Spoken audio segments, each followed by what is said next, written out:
নমস্কার বন্ধুরা, আমরা দেখছেন মন্ডল ড্রাগনপুর। দেখুন আজকে যে ফলের মধ্যে যে একটা আম, মানে খুবই গুরুত্বপূর্ণ একটা ব্যাপার। এর মধ্যে দেখুন প্রত্যেকটা বাগানেই দেখবেন এই ধরনের একটা রোগ, মানে রাস্ট ইনফেকশন পরিণত হয়েছে।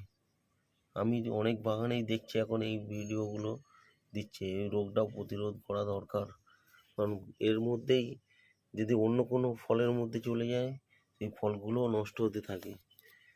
হালকা হালকা এই যে হালকা হালকা যে এই ধরনের, মানে হালকা হালকা ডাউন গাছে দেখুন হালকা হালকা এত অনবরত বৃষ্টির কারণে এই সবগুলো মানে দাগগুলো পরিণত হয়েছে। এগুলোকে পরিণত করতে হবে। এর পরিণত প্রপার অক্সিক্লোরাইড ফাঙ্গিসাইড ব্যবহার করলে 1 লিটারে 2 গ্রাম 2 ml করে।